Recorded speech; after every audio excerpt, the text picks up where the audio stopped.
हनुमान जी अत्यंत क्रोधित अवस्था में आकाश में तेजी से उड़ते हुए देवलोक की ओर बढ़ रहे थे।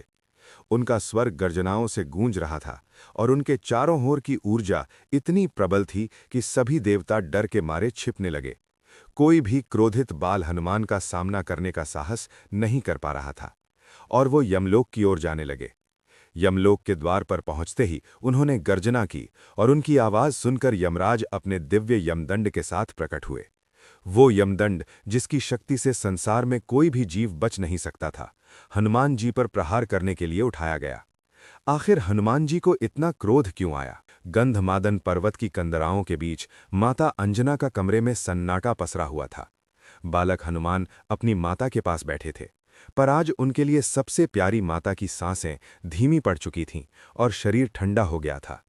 हनुमान जी की कांपती हुई आवाज गूंजी, माँ, मेरी माँ, आंखें खोलो। माता अंजना ने बड़ी कठिनाई से अपनी आंखें खोलीं और अपने पुत्र के गालों को स्पर्श किया। उनका स्वर धीमे स्पंदन की तरह था। वत्स, मेरा समय आ गया है, अब मुझे जाना होगा। हनुमान चीख पड़े, नहीं माँ, आप मुझे छोड़कर नहीं जा सकती। परंतु विधि का विधान अटल था। अगले ही क्षण माता अंजना ने प्राण त्याग दिए। उनकी सांसें थम गईं। ये देख हनुमान की आंखों में प्रलय की ज्वाला उठी। उनका शरीर अग्नि की लपटों की तरह तपने लगा। उनके भीतर का रुद्र जाग उठा और उनकी एक चीख से संपूर्ण ब्रह्मांड कांप उठा और बोले, किसने मेरी मां को मुझसे छीनने का साहस किया? कौन है? क्रोध और पीड़ा से भरे हनुमान खड़े थे। अब वो केवल बालक नहीं बल्कि महाकाल के रूप में प्रकट हो चुके थे। उनकी भुजाएं फैल गईं और उनके शरीर का तेज सहस्त्र सूर्यों को भी फीका कर रहा था। हनुमान जी गर्जना करते हुए कहा, यदि मेरी मां नहीं है तो ये सृष्टि क्यों, ये ब्रह्मांड क्यों? कौन है मृत्यु का स्वामी? अगले ही पल उन्होंने पृथ्वी से इतनी ऊंची छलांग लगाई कि आकाश फट गया। उनकी गति प्रकाश से भी तेज थी। उन्होंने बादलों को चीरते हुए देवलोक की ओर बढ़ना शुरू किया। देवता उनके प्रलयंकारी रूप को देखकर भयभीत होकर छिप गए। इंद्र का सिंहासन डोल गया और कोई भी उस अग्निपुंज का मार्ग रोकने का साहस नहीं कर पाया। पर हनुमान जी का लक्ष्य अब देवलोक नहीं रहा। उन्होंने दिशा बदलकर यमलोक की ओर रुख किया। यमलोक के द्वार पर पहुंचते ही उन्होंने गर्जना की कि यमपुरी की नींव हिल गई। कहाँ है मृत्यु के राजा? आज अंजना का पुत्र न्याय मांगने आया है। उनकी ललकार सुनकर यमराज हाथ में अमर यमदंड लिए अपने भवन से बाहर आए। उनकी आंखें अंगारों की तरह जल रही थीं।